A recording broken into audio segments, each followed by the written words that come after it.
were you more in that grind hustle culture? Did going over to Europe help you learn how to balance? And what's your philosophy on that? You kind of need everything.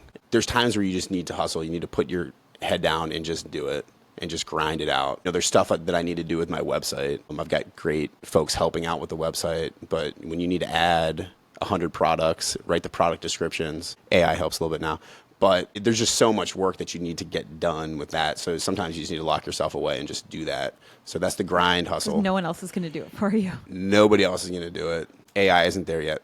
Maybe someday. So I spent a year about making the website because I knew I wanted to make it very user-friendly. Like, hey, pick the art you want, choose the frame, boom, you're done, we ship it to you. So I just want to make it very, very easy. And I think we built a website like that. And I spent extra attention doing that. But I was really just in my zone for about a year doing that. But then we launched the website, and of course, nothing happens, right? So then you need to get into another mindset of, okay, now this is a different part of the business. It's a different stage where you just need to market.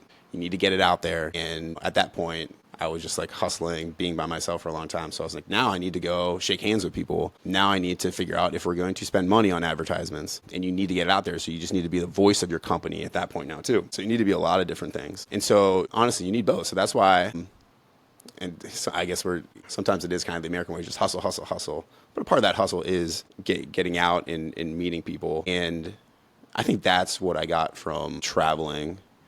And because folks will tell you there's a right and a wrong way to do it. But in my opinion, you need to figure that out for yourself. Especially what's right for you. Right. May not be right for someone else. Yeah. There's no set plan when you start a business.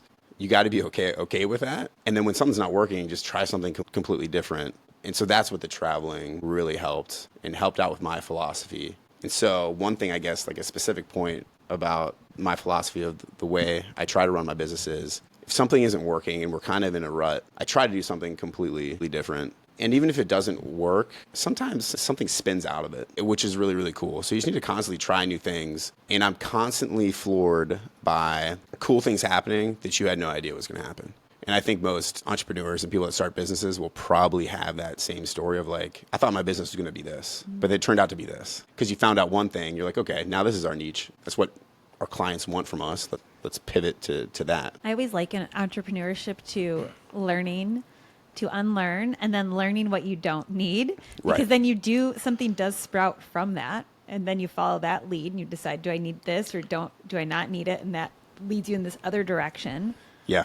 It's a constant learning curve, and it's constant failure to a certain regard, because you don't always need everything. And so you will waste time and you'll squirrel away doing something. You're like, oh, glad I spent 40 hours on that. I guess I don't actually need it at all. But now I know. And now I know how to do the thing.